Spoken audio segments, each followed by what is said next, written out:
मेरे YouTube channel Tech Edu Center में आप सबका स्वागत है।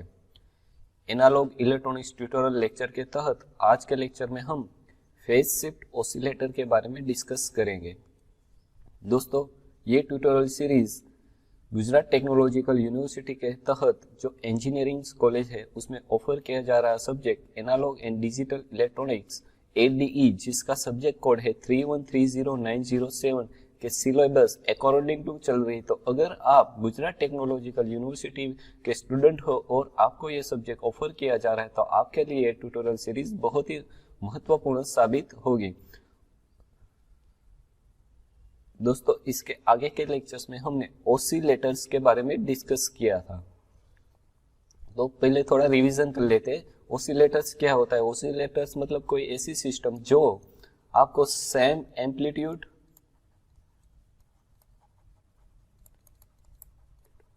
और फिक्स फ्रीक्वेंसी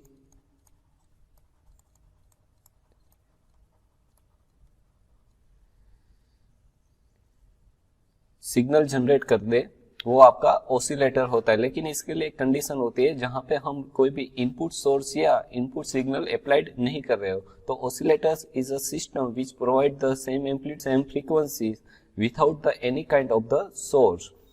हमने ऑसिलेटर्स देखे थे जिसमें हमने RC ऑसिलेटर्स के बारे में बताया था।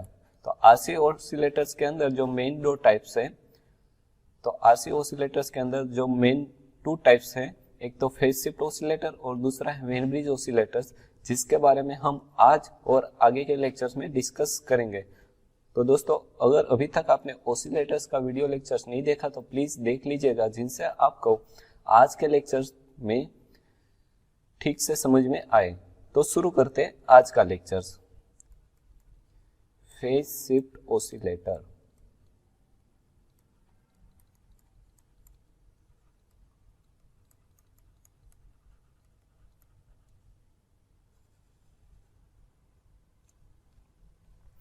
दोस्तों, जैसे कि हमने पहले देखा, ऑसिलेटर्स का मतलब क्या है कि ऐसी सिस्टम जो आपको सेम एम्पलीट्यूड और सेम और we can say that fix frequency generate करके दे। तो दोस्तों, अब देखते हैं फेज शिफ्ट ऑसिलेटर। तो फेज शिफ्ट ऑसिलेटर्स में जो सर्किट डायग्राम उसमें दो पार्ट्स कंटेन होंगे। एक तो होगा यूजिंग ओपन एम्प्लीफिकेशन टेस्ट और दूसरा पार्ट हो जाएगा आपका जो फीडबैक आप यूज करेंगे। यहां पे हम फीडबैक क्या यूज करेंगे? 3 कास्केडेड RC नेटवर्क। अब दोस्तों, आपको ये क्वेश्चन हो जाएगा, ये फीडबैक में हम 3 कास्केडेड RC नेटवर्क ही क्यों यूज करेंगे? क्योंकि यहाँ पे हम ऑपरेशनल एम्प्लीफिकेशन के लिए जो सर्किट यूज करेंगे वो इन्वर्टिंग एम्पलीफायर यूज करेंगे। इन्वर्टिंग एम्पलीफायर जिसका आउटपुट हमें क्या होगा? 180 डिग्री फेज शिफ्ट मिलेगा। ठीक है, और हमने आगे के लेक्चर्स में देखा है जो हमारा गेन होगा वो क्या होगा? 1, और उसका जो फेज शिफ्ट होगा वो आइदर 0 होगा और आइदर 360 डिग्री होगा। तो यहाँ पे हमको कितना मिलेगा? 180 डिग्री फेज शिफ्ट मिलेगा यूजिंग द ऑप-एम्प एम्प्लीफिकेशन। जो बाकी का आपका 180 डिग्री फेज शिफ्ट है वो किन से मिल जाएगा? आपका 3 कास्केडेड RC नेटवर्क से 180 डिग्री। तो टोटल आपका कितना फेज शिफ्ट हो जाएगा? 360 डिग्री, जो कि हमारी रिक्वायरमेंट है। ठीक है दोस्तों, तो अब हम आगे देखते हैं सर्किट डायग्राम ऑफ द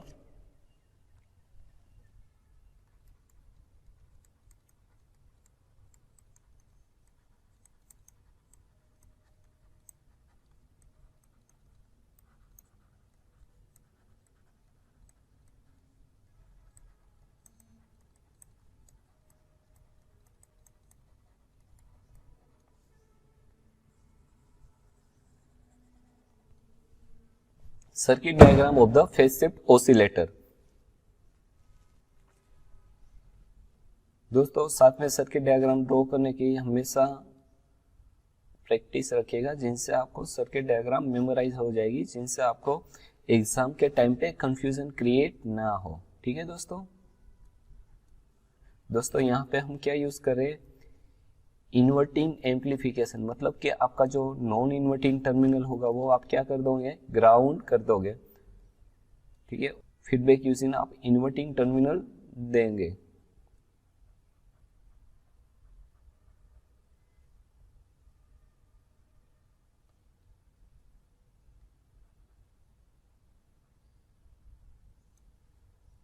ये हो गया आपका फीडबैक रजिस्टर्स RF, जिसकी वैल्यू यहाँ पे फिलहाल हमने 1 मेगा ओहम रखी है।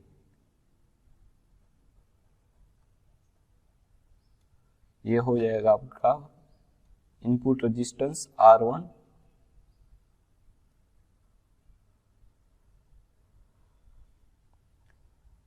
और यहाँ पे हम फीडबैक में क्या यूज करेंगे, 3 कास्केडेड RC नेटवर्क, मतलब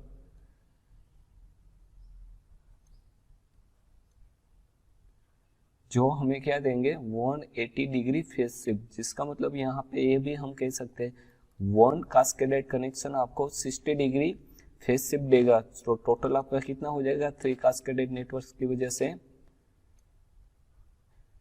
180 डिग्री।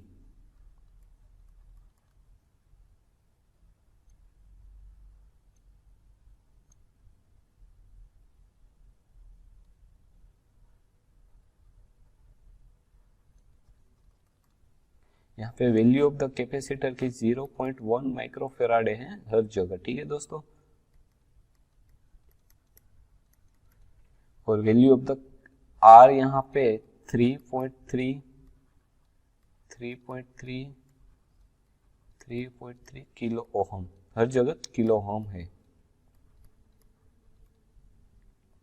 यहाँ पे आपको मिल जाएगा आउटपुट V0। मोस्ट ऑफली इन प्रैक्टिकल यहाँ पे हम back to back zener diode use करते हैं।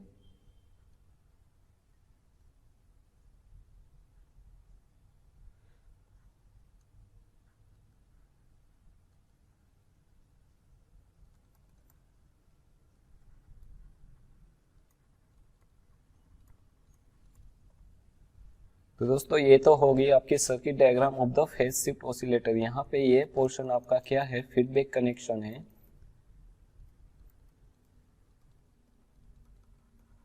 और ये पार्ट आपका क्या हो जाएगा, एम्पलीफिकेशन पार्ट हो जाएगा। ठीक है दोस्तों, ये आपको देगा 180 डिग्री फेज शिफ्ट और ये आपको देगा 180 डिग्री शिफ्ट। तो टोटल आउटपुट में आपका कितना हो जाएगा 360 phase shift.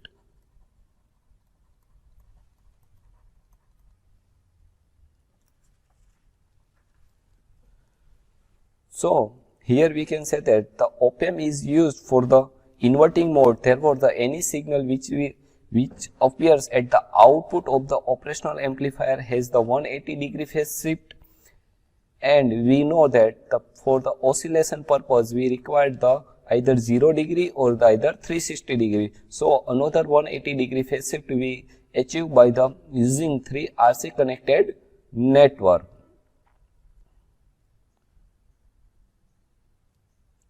Now at some specific frequency, when the phase shift of the RC cascaded network is exactly 180 degree and the gain of the amplifier is sufficient large, then the circuit will be the oscillated, and that frequency is called as the frequency of oscillation.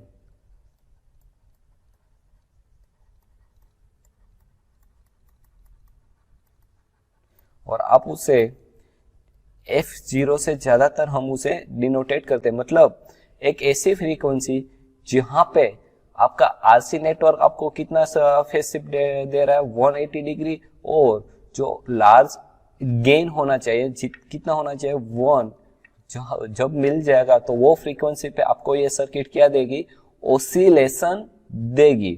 तो उस frequency को हम क्या कहते हैं, frequency of oscillation, और उसे हम डिनोटेट करते हैं F0 से, जिसकी वैल्यू होती है 1/2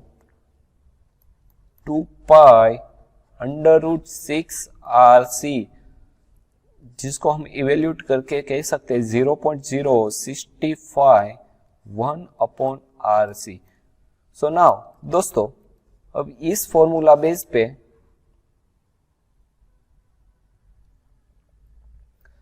अगर आपके पास कैपेसिटेंस की वैल्यू है और आर की वैल्यू है तो आप फ्रीक्वेंसी ऑफ ऑसिलेशन कैलकुलेट कर सकते हैं। सपोज इसको मैं फॉर्मूला 1 कह देता हूं, ठीक है। तो नाउ दोस्तों, at this frequency means frequency of oscillation, the gain must be at least 29। ठीक है दोस्तों, तो अब गेन क्या होता है, AV इज इक्वल टू आपको पता है RF upon R1।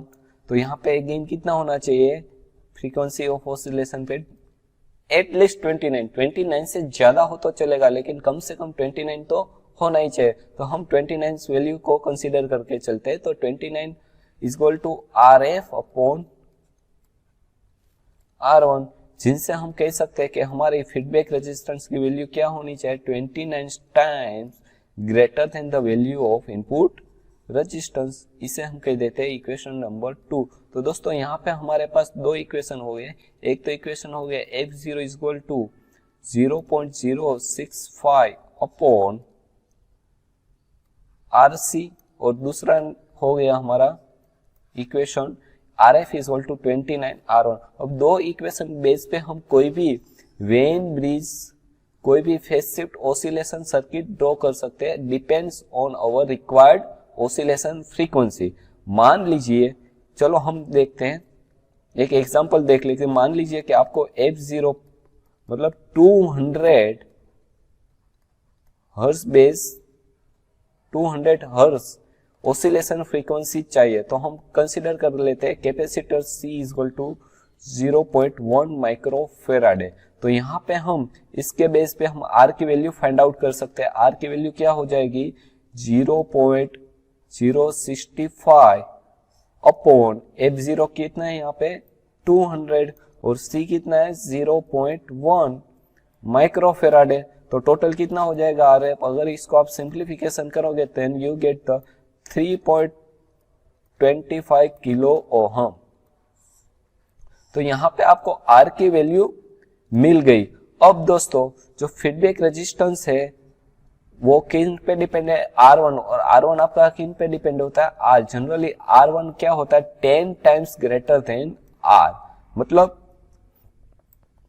R1 is equal to 10 times R। तो R यहाँ पे आपको कितना मिला 10 इंटू 3.25, कंसिडर कर लेते हैं हम 32। तो यहाँ पे हम अप्रोक्सीमेटली इसे 33 किलो ओहम R1 को कंसीडर कर लेते। तो RF यहाँ पे आपको कितना मिल जाएगा 29 इंटू 33 किलो ओहम।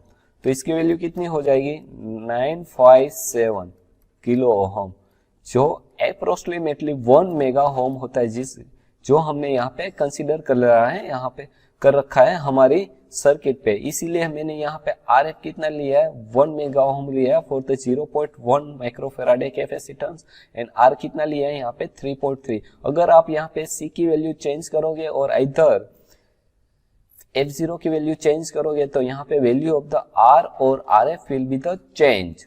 ठीक है दोस्तों, तो हम ये भी कह सकते हैं कि depends on the frequency of oscillation we can design the over the phase shift oscillator.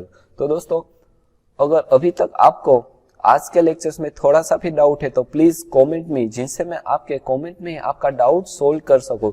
दोस्तों, तो आज का लेक्चर्स हम यहीं पे समाप्त करते हैं। मिलते हैं अगले लेक्चर्स में, जिसमें हम वेन ब्रिज ऑसिलेटर के बारे में डिस्कस करेंगे। और दोस्तों, अगर अभी तक मेरे YouTube चैनल आपने सब्सक्राइब की नहीं है तो please subscribe it and click on the bell button, जिनसे आपको मेरे YouTube चैनल के वीडियो लेक्चर्स की रेगुलर अपडेट मिलती रहे। थैंक यू दोस्तों।